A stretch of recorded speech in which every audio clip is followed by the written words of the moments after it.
first league in 30 years last night. It's a big moment. Jack O'Toole, what do you make of it all?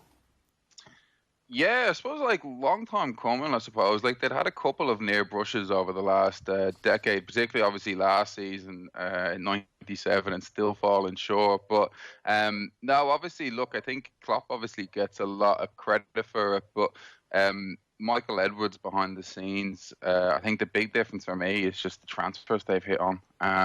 Pretty much like selling Coutinho. I know they brought in Mane before that, but they pretty much brought in Van Dijk, Robertson, Fabinho.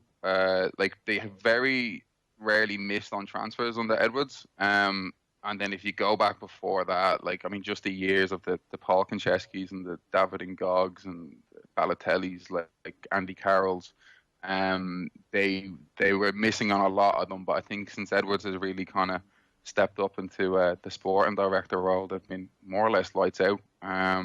And obviously Klopp, and you get the likes of Trent and Robertson really kind of developing over the last couple of years. So, yeah, they're just an outstanding football team, really, aren't they? When you look back at the great teams of the past, a lot of the people, Alex Ferguson, for example, it took him a couple of years before he won a league title with United, but once he won that, it was title after title. That was the breakthrough moment, the sliding doors moment, if you will. Oisin, do you think there's going to be something similar for Liverpool over the next few years? Is this just the start of 4 or 5 league titles for Klopp? Yeah, I think it's possible. I think that's what will really define Liverpool as a great team, because so many people do say that they're one. Well, I mean, the stats don't really lie. Like, I have only 2 draws and 1 loss so far this season, winning the league with 7 games to go. That does define you as one of the greatest teams of the Premier League era. But I think what will really cement that will be if they can keep it going, if they can get a kind of dynasty going, and if they can win 4 or 5 titles maybe in the next few years, that'll kind of define them. But to be fair, there do seem to be a lot of challenges. Like Manchester City are still a fantastic team. I don't think there's any kind of doubt in that. I know this season they've been a bit iffy, but the squad that they put together, like they're going forward, they're unbelievable. If the Champions League ban might have a little bit of an effect if that comes in, who knows? Manchester United as well look like they could come back. They've got an exciting team. Chelsea are splashing the cash again. So it seems as though there will be challenges over the next few years. But yeah, I think that will probably define Liverpool's legacy, Klopp's legacy, if he can win more than 1 title, I would say.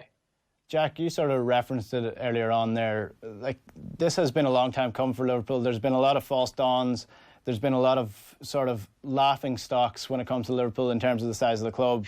But over the last couple of years, Klopp has just brought this together. And is it down to his tactics? I know Graham Souness said last night it was more down to the leaders, but is it more down to Klopp's ability to bring together a group of players who hadn't necessarily won anything in their past and then bring them together into a system? Was it the players that suited the system best, or did Klopp just recruit perfectly?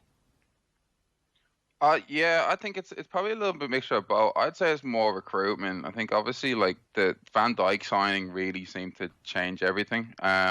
He just the numbers on their kind of like defensive statistics just went completely kind of flipped when he joined. And then they finally got a goalkeeper that was, not prone to complete howlers. Like that definitely seemed to make a difference as well. But yeah, for me, it was probably like one was the recruitment of, I suppose you have like Mane and Salah on the wings, and then you've got like this kind of perfect false 9 in Firmino there. And then even with the 2 fullbacks, like just crossing the ball in from all over the place, it kind of really kind of stretches them, I think, and gives them a lot more width. So, and then they seem to, particularly in the big games, they usually kind of go with some kind of combination of Fabinho, Wijnaldum, and Henderson. But they rotate a lot of different kind of midfielders in and out of there, with like the likes of Oxlade-Chamberlain as well, and Milner. So just good depth, and I mean, and I know Milner's kind of getting on, but other than that, a lot of the guys seem to be on the right side of 30 as well. So I agree with Oisin. Like I think what have they lost? Like 2 games over the last 2 seasons in the league. Like it's hard to see. I know. Chelsea have kind of brought a couple of signings in. United might make some stuff in the summer, but it's hard to see anything changing in the immediate future unless they start losing a couple of players abroad. Well, the talk is that they're not actually going to build upon this team. Is this team good enough to win another league title next year, as it stands, with the likes of Chelsea building, Man City probably going to build on it again, Manchester United coming stronger than they were in the last couple of years? So I know they won it by a massive margin this year, but surely next year they're going to need at least one or two signings to sort of revamp it again. I'd be interested to see what would happen because they've kind of been quite lucky in the sense they haven't had any of their big names really out injured over the last two seasons. No long-term injuries anyway.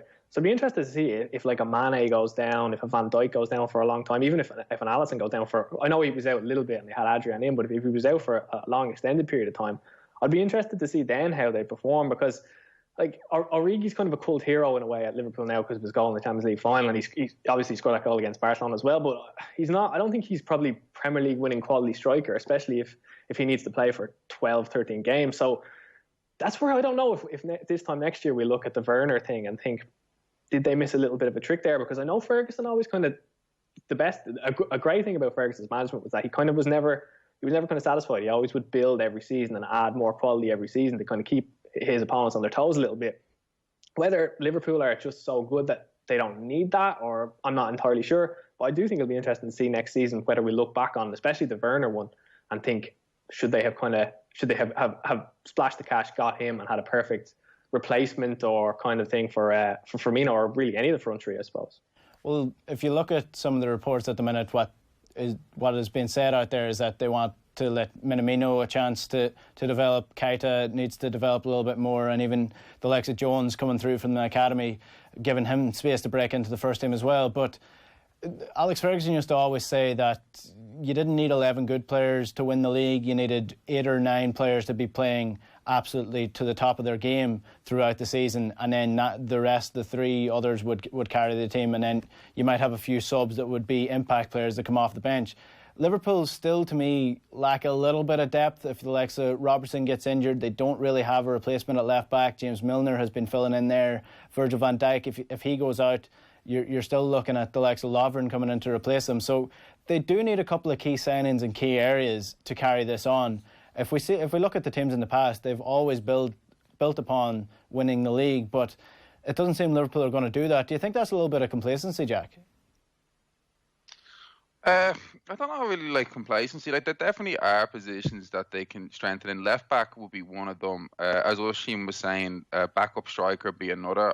I just, even with these like Jadon Sancho links and stuff like that, like you're gonna have to find a player that's going to be happy to kind of sit behind one of those players. Because I mean, at the moment for me, it's kind of like if it's not broke, don't fix it. I don't know why you'd mess with that kind of Mane, Salah, and Firmino threat up front. So backup striker, left back. I mean, centre back. I don't mind Matip and Gomez. Obviously, Lovren definitely has his moments. So maybe you kind of look at that. But yeah, other than that, like across the board, I think they're pretty strong. Like it's if Ox kind of comes back into it, you still got Milner there. You still got Keita, how he develops, midfield strong, so definitely so. But it's I mean, they've won it by a landslide this year, and it was 97 points last year. So I mean, short of major injuries, it's just hard to see. City maybe obviously a natural contender if they can get more consistency next season and maybe sort out that kind of Stones or the Mendy. Fernandinho getting a red card last night. Like if they can get like long term, and Mendy obviously doing his horror show. Like if they can sort their defense out because they've been quite patchy. And we'll wait and see what Chelsea does with Ziyech and Werner and potentially even Havertz as well. So it's going to be interesting to see. But at the moment, I think they're very solid. 1 or 2 more signings, and it's only going to really strengthen it, isn't it? Well, 239 players have played for Liverpool since they last won the league. They spent 1.4 billion. So it's been a long time coming. How good is this Liverpool side? Where does it stand amongst the great Premier League sides? Oisin, you have it right up there apparently. Like, is it better than United's 08 side? Better than Jose Mourinho's first stint at Chelsea? Where do they rank? Yeah, I think it's up there. But again, I think they're going to have to show, like in terms of consistency, to be fair, you look at last season as well, 97 points, like that's unbelievable. That would win the league any other season. So yeah, I think they're right up there. Are they better than United in 08? Hard to say. Could probably argue that United had better challengers in 08 maybe than Liverpool have now. City, good side, but they had an iffy season.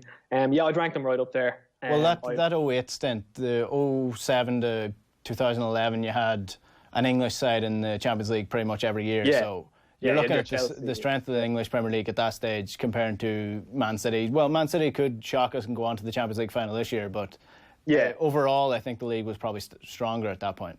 Yeah, and there is only two. Like, it is only Liverpool and City. Like, this season, no one else is touching it. Like, that season, like, you had Liverpool who were kind of contending around then. You had Arsenal, obviously, who were a brilliant side back then. Chelsea still contending. So there was a lot more competition. As a whole, I think that this Liverpool side has to go down. Like, to win the game, or to win the season with 7 games to go is, like, no matter. I mean, you can look at anything you want, really, any stat. That's unbelievable. And to do it with 2 draws and 1 loss, that's incredible. I know you look back at the Invincibles, the Arsenal team, but I think they drew 12 games that season. So you definitely have to put them up there, I think. But I will be super intrigued to see now next season how they because like they do say, like, a hungry dog runs faster. So, like, will they still be as gung ho to win that title to defend it, or will there be teams in and around your Chelseas, your Chelseas, your Manchester Uniteds, your Man Cities? Will they be hungrier than Liverpool to reclaim the title from them? I think Brian Kerr would be proud of that one, Oisin. A hungry dog runs faster. Yeah. I'm gonna write that one down for Brian Kerr for his next game. I'll trademark that one. I mentioned 239 players have played for Liverpool since, lads. Just to finish off, because I know there's a lot of United and Chelsea fans hurting out there today. There has been a lot of fun for them over the last couple of years watching Liverpool suffer. Who's your favourite Liverpool signing from that period where they were just in the wasteland? Oh, wow. Paul Konchesky was a good one. Paul Konchesky is right up there. Right up there. He was a good one. Who else did they sign? Aquilani. I liked Aquilani. He was actually a pretty good footballer, but he just seemed to lose it when he went there. Charlie Adam, actually. I think Charlie Adam's probably my favourite one. Charlie Adam was fantastic. Yeah, I really liked that one. Balotelli, any club that signed someone that previously let fireworks off in his own house, I'm a big fan of that. Yeah, Ricky Lambert, and then giving him the number 9. That was criminal. I like Ricky Lambert. Ricky Lambert was almost like a charity case, though. It's like, he's come to the end of his career. Let's sign him up for his boyhood club. He scored in all 4 leagues. Let's sign him up. But it's just a bizarre one. I think my favourite period was probably that Andy Carroll season where they had bought Andy Carroll for a record fee of 35 million. They had Luis Suarez as well, and they just couldn't figure out how to get both of them onto the pitch at the same time. When really they should have just been concentrating on getting Luis Suarez a bit of support from midfield. We've seen what he did when he actually had Sterling and Coutinho on the side. So that's probably my favourite period watching Liverpool over the last couple of years. But you know what? Fair play to them. They are league champions and they're probably one of the best teams in the last 10, 15 years in the Premier League, no doubt. We do have to take a quick break. We will be back with the winners and losers from the return of the Premier League. Stay tuned. All right, you're very welcome back to Team 33. Enda Coll here with you, and I'm joined on the line by Jack O'Toole and Oisin McQueirns because we are running through the winners and losers of the return of the Premier League. If you want to get in touch with the show tonight, text us on 53106, or you can tweet us at Team33. That's all spelled out in words. Jack, it's been an interesting couple of weeks to the return of the Premier League. Firstly, what are your thoughts on the empty stadiums, the fake crowd noise? Do you like it? Do you know what? I think like I'd watched a lot of football games and been to like probably a lot of live League of Ireland games sometimes. Obviously, with, like kind of draw the United and stuff like that. That you would have been kind of quiet maybe enough, in terms of like maybe attendance. So like for me, in terms of like watching games, I always was happy watching the football, just without the kind of crowd noise. It doesn't really make a huge difference to me, but I have noticed that just looking from some of the stuff that I think it's like with Sky Sports showing both channels, one giving you the crowd noise and the other not. I think 80% of people, or some it's in that 75 to 80% range, actually prefer the crowd noise. So it obviously is something. I still like I think even there was a game. It was Mason Mount had a shot last night that went into the side netting and there was the goal noise. I kind of just like and I think in the Aston Villa Sheffield game, in the first one, I think they had a goal celebration for a corner or something like that. So I do kind of like the random kind of mess ups, I suppose. But no, it doesn't really make too much of a difference for me, in terms of the crowd noise. But it's it's definitely been well received anyway across the board. I think the crowd noise is an interesting one because I was watching Tottenham and the camera angle, you couldn't really see that there was no fans in the stadium because Tottenham's new stadium is massive. So I actually forgot that there were no crowd in the actual stadium. So once it's done right, then it's actually not that different, and it's been pretty enjoyable to watch. We are going to talk about the winners and losers. Oisin, winners in this last couple of weeks, you're going to argue that it has to be Manchester United. They're on the rise. They've got Paul Pogba back, and that partnership with Fernandes just seems to click exactly like everyone had hoped. Yeah, they're looking very fluid, I have to say. Even in the Tottenham game, I know that wasn't a fantastic game, but like easing themselves back in. Spurs weren't particularly great either, but against Sheffield United, they look really, really good. And Anthony Martial as well, it's a fantastic hat-trick he scored. But they look good, yeah. I think they do look really good. I think Pogba and Fernandes is a partnership that can definitely flourish. I think Fernandes is a superb player. I think he's unbelievable. I can't remember really, maybe you could probably say Van Dijk, but a player that's come in and kind of changed the dynamic of the team as much as Fernandes has for Manchester United. They just look a completely different outfit with him there. You've got Rashford as well. I think he's kind of still finding his feet a little bit. But he'll come good again. He'll bang in a few more goals, I'd imagine, before the season ends. So yeah, they are looking really. They're looking very fluid. Pogba especially. I don't know if I was really looking forward to seeing the Pogba and Fernandes partnership, but I think kind of deep down I was thinking maybe it won't click, or maybe Pogba, I don't know if he'd be a bit iffy when he comes back or what the story will be. But against Sheffield United especially, I think it worked really, really well, and they outran them, and they were just by far the better side there. So yeah, I think United have to be considered a winner so far in the couple of games that we've seen. Well, that's the first Premier League hat-trick that a Manchester United player has scored since the Alex Ferguson era. And that's probably the game against Sheffield United was probably the most dominant I've seen them since the Premier League era in terms of just controlling the pace of the game. Pogba was playing as a proper number 8, Fernandes playing as the creative midfielder in number 10. I do think they still need probably a sitting midfielder, sort of like a Wilfred Ndidi, that's going to do the hard work in midfield, and they probably do need another centre half. But if you look at the likes of Greenwood as well, who's bulked up, he's like the lad who goes away for his TY holidays and comes back with he's grown 5 inches and his voice has dropped a couple of octaves. Like he's grown into a proper man. So it's definitely, there's something growing at Manchester United. The problem is there's been quite a few false dawns over the last couple of years, and you kind of worry that they're in the same situation Liverpool were in maybe 10 years ago, where they think something good is building and they just won't capitalise on it. Jack, what have you made of them over the last couple of weeks? Yeah, like obviously, like they bench Pogba for the first game, but he was obviously he came on, he won that penalty, and it's been good to see him and Bruno play together. I think a lot of people have been waiting for it. Yeah, didn't quite consider the Mason Greenwood transition year analogy, but I accept it all the same. I do think, I was only having a conversation about this last night. I think they need another winger. I'd like to see Greenwood. I think he's a good prospect, but I'd like to kind of see him come off the bench, more of a squad player. For me, I definitely think they need a defensive mid. I don't know how you feel about Fred. I think he's probably had a decent season, but I'd probably put him and Matic in as squad players. Maybe McTominay can kind of fill that role long term, but I definitely think they need a defensive midfielder. I'm not convinced entirely on Luke Shaw. I know they've Brandon Williams as well, but maybe left back's another position. So they definitely still have a couple of things. I think wing, defensive midfield, and left back are probably areas that they probably need to go after, and maybe centre back. So we've probably listed maybe half a football team there. But other than that, look, I think the core of Martial, Rashford, Bruno, Pogba, Maguire, even though he turned like a bust the other night against Tottenham, I still kind of believe in.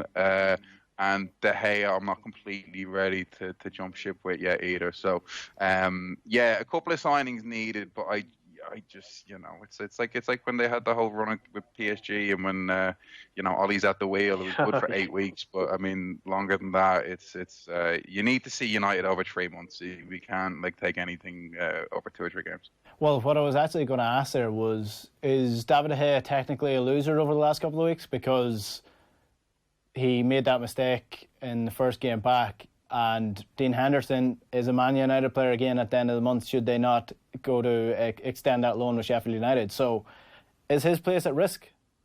He's probably a winner because Roy Keane didn't actually thump the head off him. But no, I don't think his place is at risk. I'd imagine Henderson will probably stay at Sheffield United for the extended whatever amount of games there is left. I think next season his spot is definitely at risk because I think Henderson, I mean, he's shown this season he's a fantastic goalkeeper, and in a way it's kind of it's an odd one for United because they know they have this ready-made replacement coming in, but then they have De Gea struggling so much, so it's kind of a bit of a catch-22 a little bit. But in terms of this season, or the last few games of this season, no, I don't think the Hayes spot is at risk really. But next season, I definitely think that there's a decision to be made in terms of who is going to be their number one, and I actually do think they'll probably side with Henderson. Right, well, Manchester United have gone down as winners this week. A loser for the last 2 weeks, it has to be Arsenal. They've completely capitulated, worse than we could have ever imagined. And then they hand David Luiz a new contract. It's just, the club is in a mess at the minute. They need something to sort it out. They need someone to come in and take charge. And, you know, you kind of feel sorry a little bit for Mikel Arteta because it's his first year in charge. And it does kind of look like he knows what he's doing, but the club is just such a mess at the minute. Yeah, like to say the least. Sorry, yeah, like they just, it's an absolute shambles. Like the Luiz contract extension absolutely summed it up. Like I remember I think we were watching the City game. I was watching with you, and you'd kind of rattled off a couple of stats like compared to him at Chelsea. And they're just down across the board. Like it's red card. The thing I'm shocked by is like we've known about this by David Luiz for years, like back to the 2014 World Cup. And even with like, you know, an international pandemic 3 months out, maybe he's some time to like sit back and reflect on maybe how he approaches football. And then you throw him back into the fire and it's just like red cards and just, you know, diving all over the place. It was funny, I was on Who Scored earlier on just looking up some of his statistics, and there's like strength, concentration. Like, oh, okay, right. But no, like, look, I just don't know what's going on. Like, it's like, to me, I've always been a fan of like just put talented footballers on the pitch and like let it work out from there. But even in that win they had against Southampton, like it's like Ozil and Lacazette are on the bench and Mustafi and Xhaka start, and it's just like I don't know what he's doing. Like, is it kind of a thing where it's like, okay, I don't care how talented you are. It's like I'm going to put in real hard-working players. So, you know, we start seeing more like Joe Willox and, you know, the other players kind of come in from there. We would give Eddie Nketiah a start as well. But yeah, it's. I mean, I know they got the win there the other night, but I don't think they're a bit rudderless. And I think that the David Luiz contract extension just sums it up. It's like any other club that watched what's happened with him over the last 2 seasons. I mean, there's a reason like Frank Lampard couldn't wait to get him out. Like they took him off for $8 million, and Arsenal can't give him a contract extension. So that's why, you know, Chelsea are pushing for Champions League and Arsenal are laundering between between Palace and Sheffield, is it now? Yeah, they're behind Crystal Palace on points, and Oisin, I'll let you come in a second, but Nathan Mopé in that 2-1 win over Arsenal said that the Arsenal players need to learn a little bit of respect for their fellow footballers and almost call them arrogant on the pitch. And Matteo Guendouzi is the man that he was talking about specifically. We saw they had a bust up at the end of the game. There's reports today on Athletic that Matteo Guendouzi is one of the most controversial figures within the Arsenal dressing room at the minute. There's a little bit of a split, and it seems to be that's one of the reasons that he's not around the French squad as well, is because he causes a bit of friction between players. Oisin, what's your thoughts on Arsenal? Is Guendouzi good enough, or do they have any leaders? I know, me personally, I think Guendouzi is actually a great player and a potential leader, but if he's causing friction within the squad, that's not what you want when you're rebuilding. Yeah, I agree with you there. I do like Guendouzi. I think he's a talented footballer. I think he's probably a little bit too young, a little bit naive in many ways. Yeah, they lack leaders 100%. I mean, you saw, like, it's all well and good fighting with lads after the game and kind of showing a bit of heart after that. But, like, if they did that throughout the game, maybe they wouldn't have lost. Do you know what I mean? Like, maybe they wouldn't have conceded a last-minute goal. Like, I think some of the players, I think, are kind of, they want to be seen as these kind of big, hard players, like little confrontations and stuff like that. But I think if they fought like that on the pitch, maybe they wouldn't have half the issues. Do they need leaders? Yes, 100%. I think losing Per Mertesacker, I don't think he was technically a great footballer, and maybe he wasn't the best defender, but he was always a leader. I think you could always kind of count on him when he was at that club. But like, since he's left, and they've lost so many players over the years, I just don't think, I know Aubameyang's the captain now, and Aubameyang's arguably their best player. But if you look up and down that squad, I can't really pinpoint who'd kind of be the kind of dressing room leader in a way as well. Like, who's going to kind of grab them all together and kind of say, listen, lads, this has to stop. We have to kind of improve here. I can't really pinpoint what player would do that. Bernd Leno maybe, but now he's out for a few weeks. So, well, bizarrely, David Luiz is being pegged as that character. That's why they want him around. He must be. He must be, because I mean, what else would they offer him a new contract? Because it's not from what he's doing on the pitch. How do you balance that? How do you balance the need of leaders if your leader is a nut job on the pitch? If he's giving away 3 or 4 goals a game, where do you draw the line? Do you go for a leader or do you go for a top quality player? They probably need both. They need someone to come in like a Virgil van Dijk, who is a leader who leads on the pitch by example, and also a leader within the dressing room. Yeah. I think as well, Louise, like he hasn't been put beside fantastic players either. Like Mustafi is not great. So like Rob Holding, I don't mind Rob Holding, but I don't think he's an Arsenal football. If you're thinking Arsenal for top 4, top 6, I don't think he's that level. So Louise isn't necessarily helped in a way where you can kind of put him beside someone who can kind of mask his errors a little bit. Maybe that was the case at Chelsea a couple of times with Cahill, Terry, stuff like that. But it's not the case now. In terms of where you draw the line, I think the line has to probably be drawn on the pitch. Like if he's costing you points at the end of the day, probably doesn't necessarily matter how good you are in the dressing room. If when it comes on the pitch, you're the reason your side are losing or you're the reason your side are dropping points, I think it has to be kind of drawn there, the line. Right, Arsenal. Yeah, like what? Oh, sorry, go on. Sorry, Arsenal have been losers pretty much this entire season. It's been a disaster. So the sooner they can finish this season off, the better. Winners again. I have to say Wolves are looking fantastic. They're level on points. Man United look to be pushing for that top 4 as much as they are. Adama Traore is just fantastic, Jack. Yeah, like really is. I've been kind of interested by him over the last couple of years. Like obviously came through the Barca system and reportedly had NFL links. So there you go. Maybe a change of sport there, a bit of dual sport going on, but that never came to fruition. But the Middlesbrough, Aston Villa never really kind of set the world on light. I absolutely do not believe him when he says that he doesn't do gym. That guy looks like a light heavyweight boxer.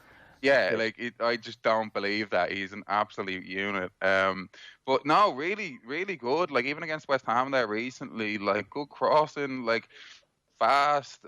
He looks like he's starting to come together with it. But yeah, I mean, the Wolves are just, there's a lot to really like about them. I think Jimenez has been probably one of the most underrated strikers in the Premier League over the last while. He's been a silent killer. He's definitely done unbelievable for them. And then you just look at their players. Like, I mean, I like Connor Cody, decent centre back. Obviously, Matt Doherty does really well in as a wing back with actual kind of Premier League coaching in there. Neves, Joe, just really kind of good, technically sound players. A lot of Portuguese players there. I think there might be some links on there in the background. But other than that, real promising, and just basically to see, can they hang around there? Like, can they really do what Leicester have done and probably solidify themselves as, a top 6, top 8 team, and everything that I suppose we've seen over the last 2 seasons suggests that they certainly can. And I'm sure they're probably going to continue to add in the summer as well. Yeah, definitely throw Pedro Neto onto that list as well, because he's one of the top up-and-coming youngsters in the Premier League so far. And if you look at Wolves' record this year, it's pretty much just been the draws that have been an issue for them as opposed to losses. So there's no reason why they can't build upon this if they don't get Champions League this year. I would say they'll be top 4 candidates next year, especially with the fact that they can actually attract superstars to the club. So over the next couple of years, it's going to be interesting to see where Wolves go. Oisin, I do want to talk to you about Leeds before we finish, but tremendous. They're going to be probably promoted to the Premier League, but replacing them in the Championship are the losers from the last couple of weeks, and West Ham, they are in big trouble. Yeah, you can kind of see why Karen Brady wanted the season voided now, can't you? They're a mess. It's an unusual one as well, because if I look up and down West Ham squad, they have some seriously talented players. Like Felipe Anderson's a great player. I actually really rate your man, Yarmolenko. I think he's excellent. Issa Diop is great at the back. They've got Declan Rice. They've got a handful of really good players. And if they do go down, you'd imagine half of them will be snatched. But I don't know, is it something that Moyes is doing, that he just can't seem to get them all together? Like, they left Yarmolenko on the bench, I think, in the game last week when they needed a goal, stuff like that. Like, I know I like Mikel Antonio, but he's not a striker. I don't know why they keep insisting on playing him there. They probably have nothing else. But yeah, I think West Ham are in serious trouble. It's just, they just don't have any heart. They don't have any fight. Anytime I've seen them play, especially in the last couple of weeks, they just don't really look like they're kind of up for the relegation battle that they're in. And that's probably the that's probably the key thing there, because you could argue that they have a more talented squad than maybe your likes of your Villas, your Bournemouths, but if those players aren't up for the fight, then I think they probably are one of the...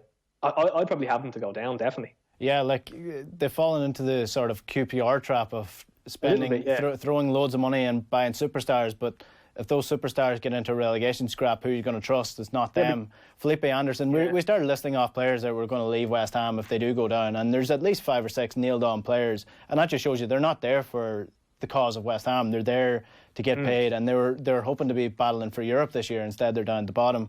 Felipe Anderson, I think, is definitely gone. The likes of Cresswell is gone. Declan Rice is gone. So if they go, they're not only are they going to be down in the Championship, they're going to be damaged by the amount of money they spent this year, and they're also going to be lose some of their proper superstars as well. So they're in serious issue. Another club that are in big trouble are one of my favourites over the last couple of years, Bournemouth.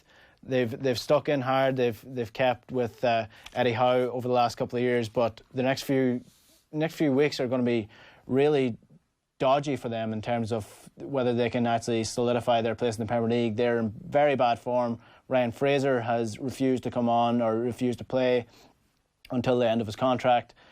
Jack, do you reckon this is the year that they've failed to hold on? They just about scraped it the last couple of years. Are they going down this year? Yeah, Dominic Solanke has just refused to play well. Going back to like Liverpool being winners, I mean, they've sold them the double whammy with Dominic Solanke and Jordan Ibe, haven't they? The Ryan Fraser thing probably sums it up, doesn't it? Like, he's obviously seen the writing on the wall. Eddie Howe, obviously, over the last couple of years has been, I suppose, fawned over, potential England manager, English manager coming through, etc. I don't mind Eddie Howe, but this is it